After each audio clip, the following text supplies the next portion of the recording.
What's up, hockey fans, and welcome to our first Dump and Skate podcast. I'm Jeremy Abdu, and this is my beautiful assistant, Jeremy Holland. What's up, ladies and gentlemen, boys and girls, hockey fans of all ages, sizes, and whatever flavor you are? We're going with Uh, sizes, huh? yeah, well, Oh, again, losing weight, so why not? Hey, this is not our first. This is technically our second, and given that we've recorded some of this, but it's okay. Nobody's really counting, and as you said just a little while ago, we don't have any viewers yet, but it's okay. It's going to change once we release a couple of these. So, oh man, what's going on, buddy? I know we've talked a lot this week. How's the week going? Week is going great.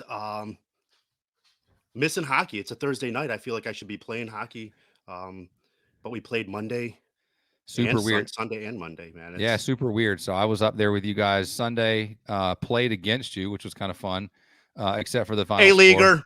Yeah, except for the final score. And then played Monday night 40 plus, played Tuesday night A and Wednesday night A. So my body and the wife decided tonight was probably a good night to take off and stay home.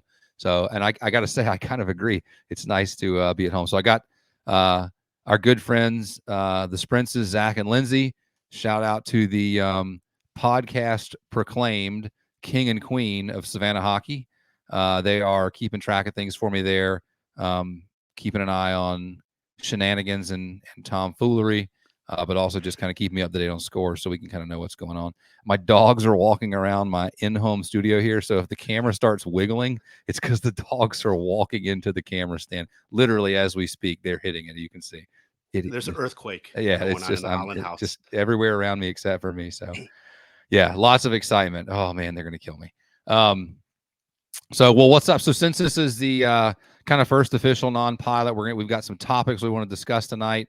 We want to intro those topics with some backgrounds and some bios. You want to kick it off and give yours, or you want me to start and give some of mine? I'll start because yours is going to be more glorious than mine. No, it's going to be a lot shorter because I'm so much younger. Jeez, and skinny. All right. So my background is I started at a young age. I started hockey because of my dad. My dad played hockey, got me into hockey.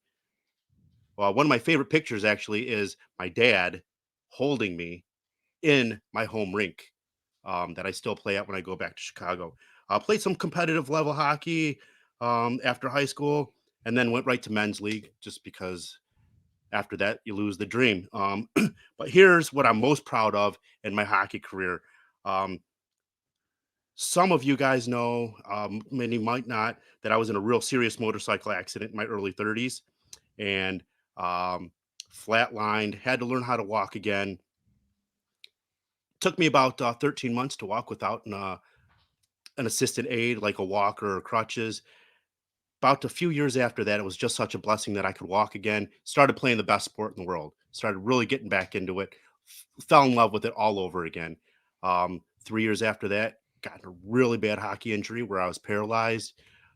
6 years after that, started playing men's league again. And one thing is, if you were to watch me play hockey now, you'd be like, you played competitive hockey? Like, I am just a true horrible player. Just bad. I know what I can do in my head. I just can't do it on the ice. So that's my background, and I'm so proud of it. I'm so proud of it. Beautiful. I love that I didn't even have to take any shots at you. You took all the shots for me. So it's all good. But I also like the qualifier of it's not my fault that I'm not as good at hockey as I'd like to be. There was an accident, and it's the accident's fault. It has nothing to do with my talent level. 100% has to do with the accident. I love You it. can vouch for me on that. I wasn't there for the accident, but I can No, vouch but for the part about like you're a, you know, horrible you're. player. Well, I'm not gonna say horrible, but it is what it is. We've talked about Jeez. it. I love it. All right, But guys. Thanks for the I don't have a. podcast. I'll see I you don't. later. I don't. I don't have a. I don't have a. The good news is, I get the good news for you is, I don't have a motorcycle accident in my history as a qualifier for why I'm not very good at hockey. It's just the talent level maxed out, and like that's where it stopped. There's no sad story or anything like that. It's just like, nope. The sad story is the hockey career. That's it. It's bad. So. Yeah. So started playing when I was 12. Playing. Grew up in Savannah. You didn't tell where you grew up, but you grew up in Chicago, right? I grew up in the Chicago area. Yeah, there you go. So hockey hometown, baby. Lots of it to be played, Pond plenty to be hockey is where it played. started. Yeah, there you go. And so I didn't have that luxury. I grew up in Savannah. I started playing when I was 12, playing in the YMCA parking lot ball hockey with a little foam dasher board, and stuff. Um, Played there. We got our first little outdoor roller rink. Started playing what we all called as puck hockey because we're little Southern kids that didn't know anything different. Um, Started playing with a travel program out of Savannah, which, believe it or not, was a pretty competitive program. If you look over my shoulder this away, sorry, cameras are weird. Isn't that weird? Like Yeah. Everything's backwards. my It's right okay. hand We'll and get it's better at this. Yeah. So this is the group I played with when I was younger. Savannah Super Goose. A lot of guys that I know are still around and in the sport here and there. A lot of guys have moved, but started playing competitive travel at I think 15, 14. But we were so small, we were all playing in U18 tournaments. So I played U18 tournaments basically from the time I started. So for like 4 or 5 years, got out of that, had an opportunity to go to the University of Georgia because I had good enough grades. Played club hockey there, roller and ice for 2 years. Moved back home to a local college and finished playing some roller hockey there, but just didn't get a ton of time on ice other than the couple years in college. And then played some men's travel stuff. I got a couple of USA national tournaments, one championship with some of the local guys. A lot of good fun out in Las Vegas, and quit playing probably 10, 11 years ago. I got super involved in our church, was a youth pastor, and I'm still very involved in our church, but found some time to get back involved in hockey in the last couple of years. And so had a blast playing in men's league, playing A league. Like I said, don't have a good excuse for why the talent level has stopped where it is, other than just like it's just peaked out. I've maxed out what God's given me, and it's not a lot, and it's not very pretty, but we make it work with some maximum effort. So with lots of fun. So yeah, that's a little bit about who we are, where our background is, and so you guys kind of understand how we know what we know, why we know what we know, and it gives you a little bit of insight as to maybe why we think and treat and talk about hockey the way we do based on backgrounds and stuff. So we want to chat a little bit at night just because of our backgrounds and where we're from, about some of the difference between Savannah hockey and Chicago, where you're from, and how it's worked there and things like that. So we kind of got it broken up a couple ways here. Talk a little about league structure. So I'll talk about a couple things in our league structure here locally, and then let you talk a little bit about league structure back in Chicago, which is funny because before we got on this, we recorded a little mini session with it's Chris, right? Chris Chelios, but not the NHL Chris Chelios, the Chicago rink owning Chris Chelios, who Abdu swears is better looking than the hockey playing NHL Chris Chelios. So never seen him, never met him. Got to go by your word. But first cousins with the Chris Chelios. There you go. And so he was discussing with you a little bit about league drama. We'll let you guys go check that little 6-minute video out. Totally separate from this, but yeah, it was quite funny. You and I had a good laugh about how similar the league issues were, right? Yeah. It's there are differences, and then there are similarities, even 1,000 miles away, and that's just how the hockey community works. You have similarities, and then you have differences. So we'll get into that today. Yeah, there's always knuckleheads in every league. Always going to happen. So, so real quick, a little bit of league structure here in Savannah, the way we've kind of started it. We play at a rink that is owned by the city called the Savannah Civic Center. It's also known as the Martin Luther King Arena. It's been in existence probably since the 50s or 60s. It was originally built to hold an ice rink, but only for about 1 month out of the year. So for as long as I can remember growing up, we've had ice for the month of December, public skating. We could get some pickup hockey stuff in, but never really had an organized ice league. The roots of Savannah hockey here are really from the guys that started it and kind of promoted the roller league, like I said, with the Savannah Super Goose guys. There's still a good bit of guys that still play roller here, separate league from what we're talking about tonight, but we're definitely going to have some of those guys on and pump those guys' tires because they do a great job with the roller stuff. But for the ice, Savannah got a ECHL team, I guess 2 years ago. or last year. Yeah, started last year. And Savannah Ghost Pirates, repping those boys on the hat tonight. I think they played a game, or they're playing a game right now. And along with that came a practice facility, which just so happens to be the Savannah Civic Center. So a couple of old friends reached out to me. I'd let them know I was coming back to try and play a little hockey wherever there was hockey at. They said, "Hey, we've got ice now. The Ghost Pirates have this practice facility. Um, it's run from a different organization that's not local here, but they basically kicked it over to me and a couple of guys and said, "Hey, can you guys kind of run this league?" And so last year in October, November, we started having pickups. January, we cranked the league up for the first time and got rolling. We had to organize the league. We rolled through a straight mass evaluation last year, pulled every guy that came out and signed up, stuck them on the ice, looked them over really good as best we could. And then me, the two other league directors, and a couple other guys that ended up being captains of teams, basically just kind of started splitting up rosters and landing people where they landed. Last year, it went as well as it could go for a first season. Everybody was super understanding and went well. This year, we've kind of settled into a better league structure, what it's going to look like. We let A-League captains hang on to a few skaters from last season, guys they knew were qualified to skate in the A-League, and then went back to a draft system, had another full eval, let these guys take a good look at all these players, let captains kind of draft their teams. And it's worked really well, with the exception of a couple little hiccups here and there. A-League's been super competitive across the board, and it's been fairly even. I think if we were to look at the standings right now, there's a pretty good log jam right in the middle of guys that are all pretty evenly stacked up. So it's worked out really well there. C-League, a lot of the guys really liked the guys they played with last year, a lot of good camaraderie there. And so most of those guys voted to stay together. We let them do that, added a few guys in here and there, basically at the league director's decision and discretion. Had to build 2 new teams coming into this second season this year.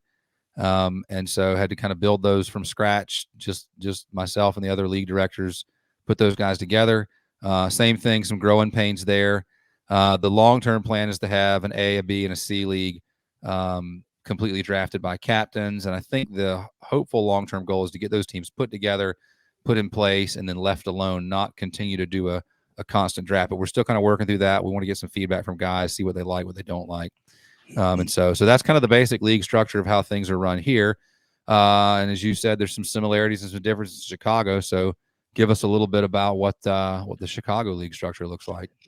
Yeah, so the Chicago rink is a rink that my dad actually played at when I was 3, 4, 5, just like a little toddler. And we mentioned Chris Chelios. He just bought the rink, took it over.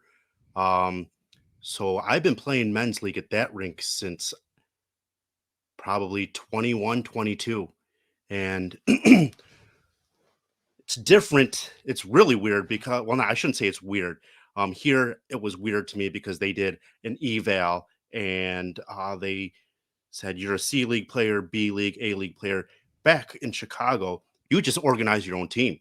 You just say, "Hey guys, I'm putting together a team. Give me, you know, it's what 1800, and then it was 1800 to play. Now it's a little bit more, and you just collect money from everybody, and then that's your team. You can have ringers, you can have benders, and what's weird is the people that can't skate are usually the ones that pay up right away. The really good players, you have to just, dude, this is the 15th message I sent you. I really need the money. I really need the money. I'm like, yeah, yeah, yeah, I got it. And here, you just pay online, and then that's your what is your ticket into to the league. Um, they have it structured as there isn't an A league in the Chicago area. A league is considered like pro level. Um, then it starts off at B. B league is equivalent and exactly like the A league here. The A league here is pretty good. Um, I refed the A league All Star game here, and I was impressed. It was fast, and I had so much fun refing. And you said that wasn't even like all of your top A leaguers because a lot of guys were on vacation or out and about. Is that correct? Fair to say? Yeah, no, it was probably a 70% pace of what A League normally looks like. we were light some guys that I think it was a Friday night, right? Or was it a Saturday? It was a Saturday, Friday night. Saturday. Was it a It was Saturday a night? Saturday. Yeah. Yeah, so I think there was a Ghost Pirates game, and some guys had kind of planned some stuff, and so it was probably a 70% speed, 70% pace, but still a pretty good feel for what A League looked like. Some skill guys were definitely there. The A League was so fast, and it is equivalent to what the B League would be like in Chicago. Now they have a C League, but they break it down to a C1 where you're allowed 3 B players. Those B players can only score 2 goals combined. Anything after that doesn't count, and if they keep on doing it, it's a penalty. C2, which my boys Domi, we play in a C2. You're allowed 2 B players, um, and they can score 2 goals each. Uh, then there's a C League, and that's a true C League. The best way to describe the true C League would be those guys started playing about 10 years ago when the Blackhawks were on their run, and everyone just like on the Blackhawks bandwagon. I want to play hockey. And for some of those guys, it's the highest level of hockey that they played, kind of like the C League here. The only difference is the C League here, these guys just started playing last year, couple years ago, nothing fresh. In my opinion, and I think some of my guys that came to the tournament down here last year, where I met you, my podcast beauty, they can kind of tell you that the C League back in Chicago would really I wouldn't say dominate, but they would if the C League here and the C League there played in a game, Chicago C League would for sure win. But that's just because it's newer down here. So Well, and two, our C League here is more of a it's headed towards more of a like an instructional league. Like I mean, that's yes, and currently it's a mix of kind of like what we would call our B League and our 100% true yes. C League instructional league, and probably more like what a mixture of what you would call what's your highest or what's your middle C League? C2. That's what we play in. Yeah, so it's probably headed towards a B League, which will be some sort of a mixture of your C2 and your C1, I would agree your with that. upper C leagues, because you've got some guys that are talented players but not quite up to pace with your A guys, and you've got some guys that are better than instructional but not quite up to that, upper level of what, like I said, we're going to end up calling B League. But yeah, C League is definitely for us headed towards more of an instructional, like first timers league. We've got some goalies that are first timers. We've got a handful of skaters, probably on every team that they're, I mean, like 100% like textbook definition ankle benders, like legit watching them skate, ankles touching the ice, ankle benders. And nothing against those guys. We love having them skate. But we recognize as league Oh yeah, they're directors, so great. well, So great. Look, the sport's got to get bigger. People got to pay for it. We can't I have a understand. facility without. And Calm down. But we as league directors recognize those guys need a place to play, and so we got to do some league management here to help find a nice landing spot for those guys. So yeah, that's where that's headed to. So as far as skill and talent in those levels, there are more tryhards in the league here, in my opinion, than the league up there. Um, but that also brings out some competitiveness, and I understand like a lot of these guys have never played competitive hockey, so this is their time to shine in their minds, if you will. yeah, we've talked about that a bit here. The differences between the A here and the C here in Savannah, and how the A League is a high level, fast paced hockey. I mean, you and I've talked about this before. There's some guys that are a couple years removed from D1. We've got 2 or 3 guys that are in the military, and played at Army for their D1 team, and so we've got some guys that have some pretty high level that are recently off of it. There's some Division 3 guys that have been 10, 15, 20 years removed from Division 3 hockey, and so you've got club guys like me. So there's a wide variety of guys that are skating there. And so for the majority of those guys, it's not the highest level they've played. They've played a lot of hockey in their Right. past life. And so they want to be competitive, but they're also well aware they got to get up and go to work tomorrow. And Hmm. so it's, the competitive days of like, fight you to the teeth, fight you to the death, lay in front of pucks, all that stuff. Like that's long gone for a lot of these guys. They have the ability, but like they get it. And so the C League here is exactly what you're talking about. It's an oddball mix of guys that probably didn't play much higher than middle school or high school hockey. You got some guys like yourself that have played some higher level hockey, but just don't have, like you said, because of the motorcycle accident, because of some other stuff, don't quite have the flexibility and things like that to move quite like you want to. And so A League's tough for you to skate and hang with, even though you've got the background to be able to, be at that level. You've got guys like that are in this C League, but then you've got, I don't know, I wouldn't say 50%, but definitely like a 30-40% of these guys are, maxed out at high school, middle school hockey. And like, this is it. Like, this is the most competitive hockey they've ever played. And so it's a lot of whacking and hacking. And like you called it earlier, a lot of tryhards A lot. that land in there that take men's beer league hockey just a tad too seriously at times. The best way to describe it is once you start playing men's league, we don't play because we're good. We just play because we love the sport. Love the sport, or some guys just need to get away from their wives. you know, but Yeah. they, you, your No, no, wife, no, no, not me, not your me. Other guys need to get away from your their wives. wife is the MVP. You're at the rink a Oh, lot. she's the greatest. I'm She's. telling you, like I can't she's wait to meet her. she didn't so I told her about the podcast. She didn't know the podcast was actually happening and had already started. And so I showed her a couple of the videos. I thought she was gonna wet her pants. She was laughing so hard. Oh, I okay, don't think good. she was laughing at how funny they were. I think she was legitimately just laughing at us for That's fine. doing a podcast, which I'm okay with. Laughs and views are laughs and views. So I'm here for all of it. But yeah, no, she is 100% the real MVP because this reentry to hockey for me started last year with, hey, I just want to go play one night a week at roller and one night a week play in ice. And that has somehow morphed into last week. I was at the ice rink 4 nights last week. I was on pace to be there 5 nights this week, and thankfully ducked out tonight and had some folks cover for me. So yeah, it's she's 100% the MVP in this house because she's got to Good love me, or people. else I don't think she would put up with this at all. I don't think most normal people would put up with it. So yeah, Well, she's the greatest. I love her to death. like I said when I met her through the podcast, she had have to lost a bet.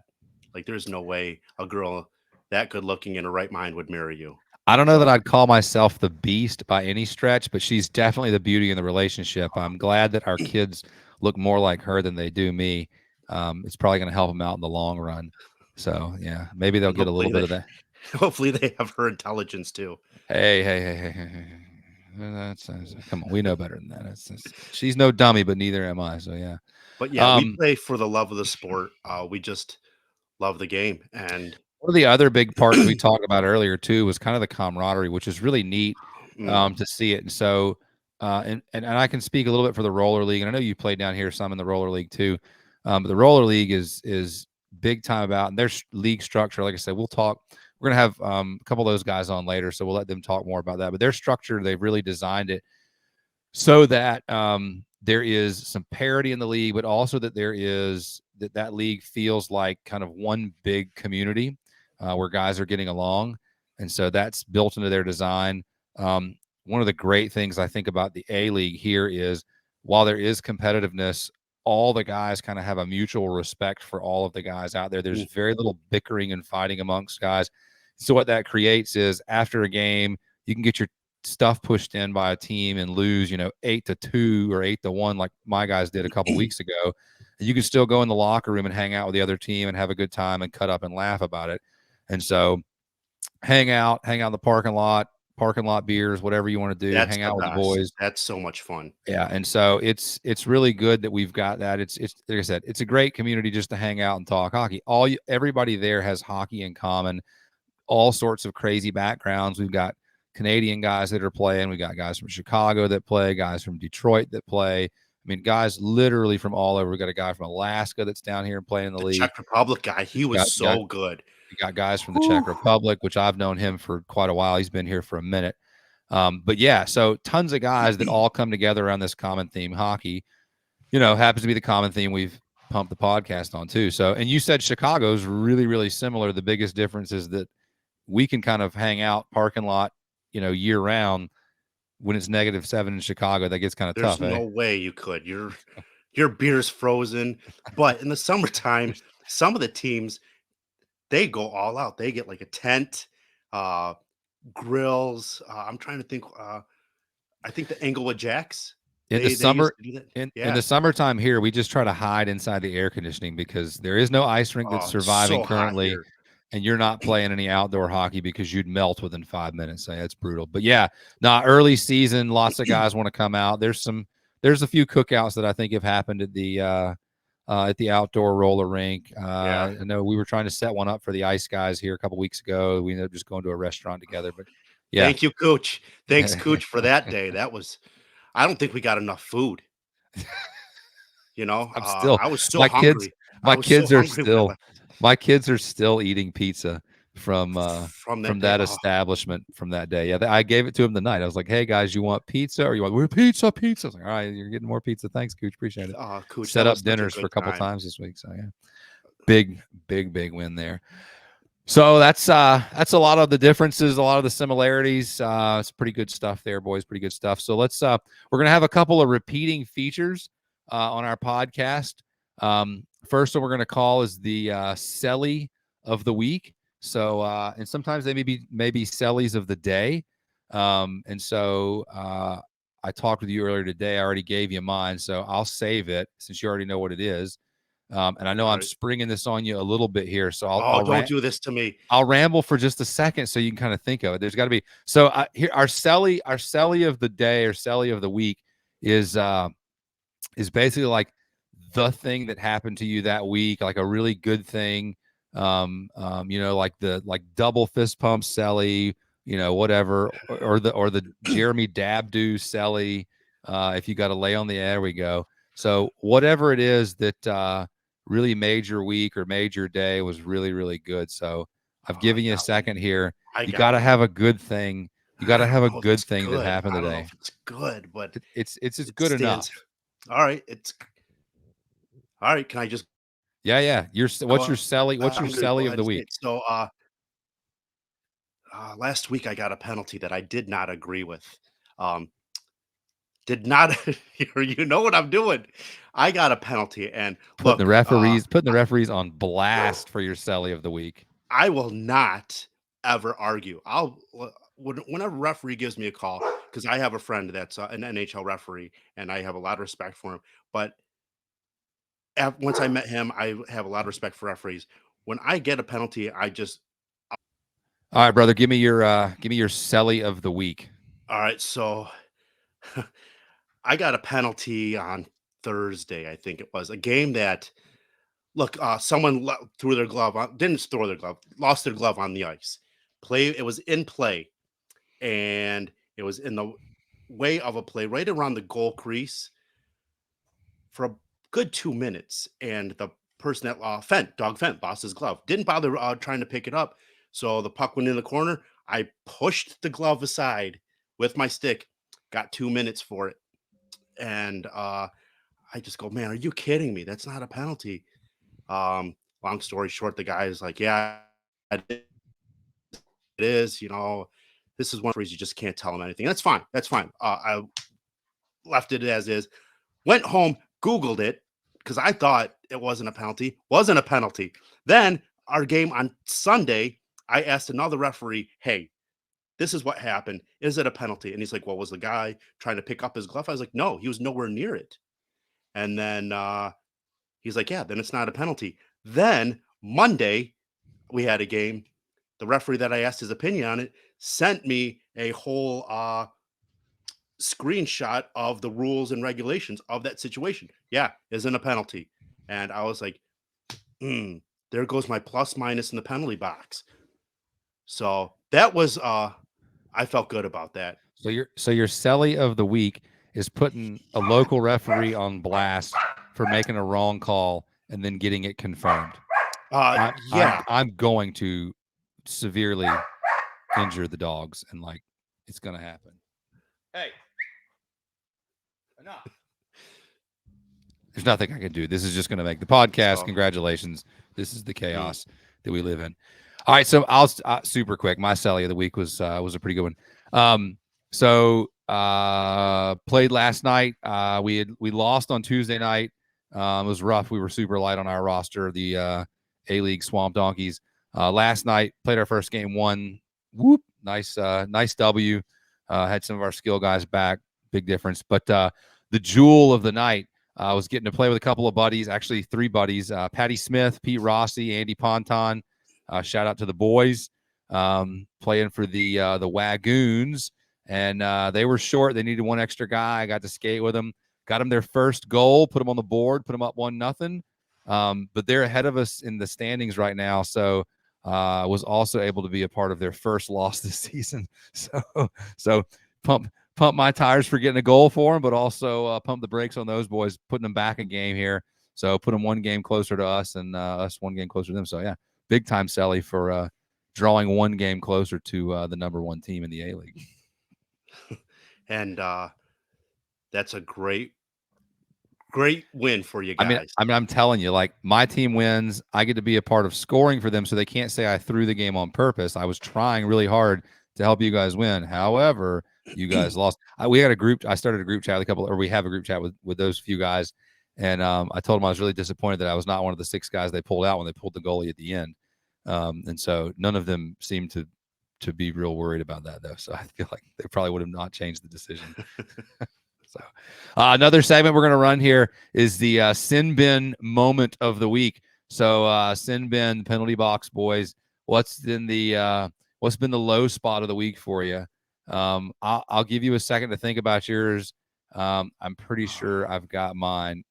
Man, that was a rough one. Got a couple of them, actually.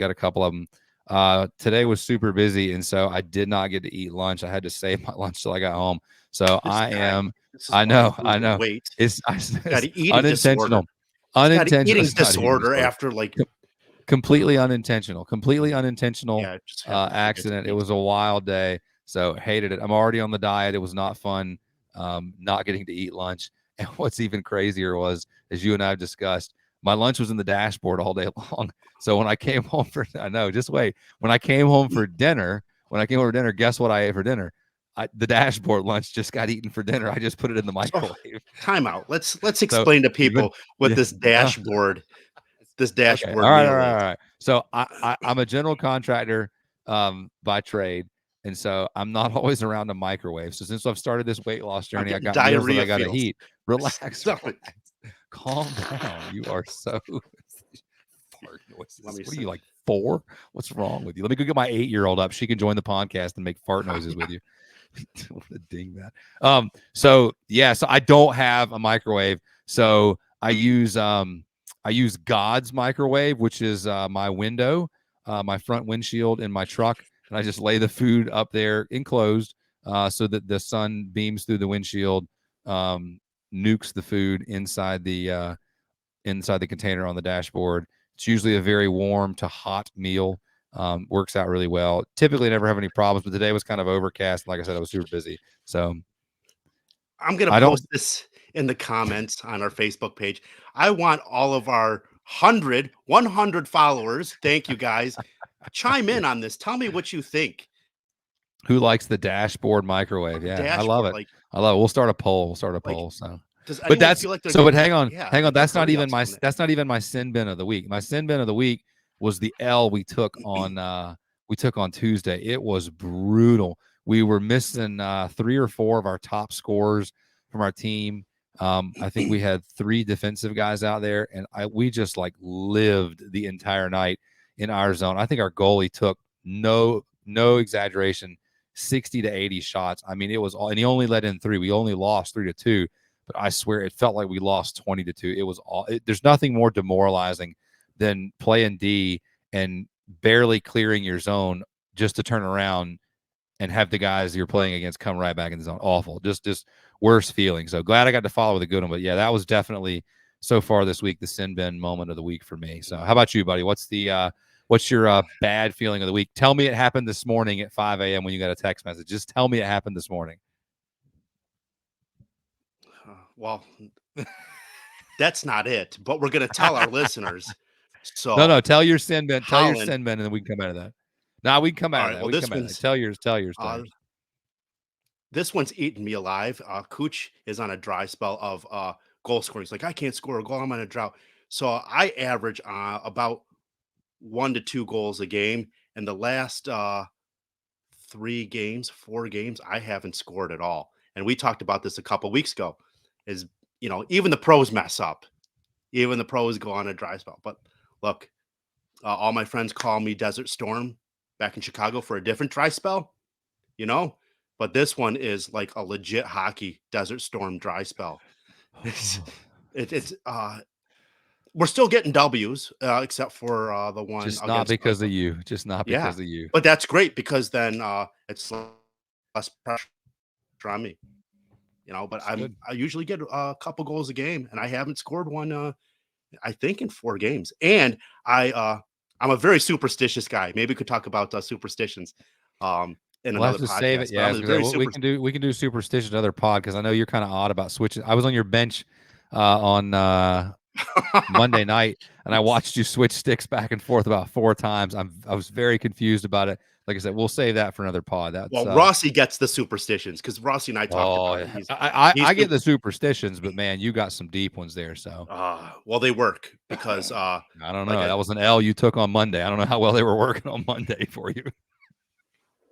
all right, cut That would cut. pineapple, That would pineapple. that would cut deep. That would cut deep. That Deep. goes to our hurtful words moment later Yeah, on. there we go. We'll bring those in later. Those will be another reoccurring segment here. So, well, look, we're pretty much pressed up against the time here.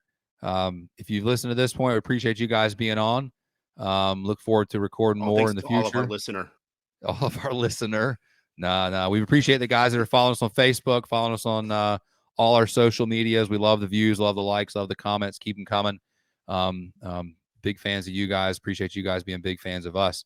And so, yeah, I think for tonight, that's it. We got some exciting shows coming up. We've got referees we're going to have on. We've got roller guys we're going to have on. We got the king and queen coming on. So, yeah, Frank it's War going to be champions. Rank War champions, baby. So a Oh, lot of good stuff coming your way, guys. So stay tuned. For now, we'll see you next time. Peace. see you guys. Thank you. That was great.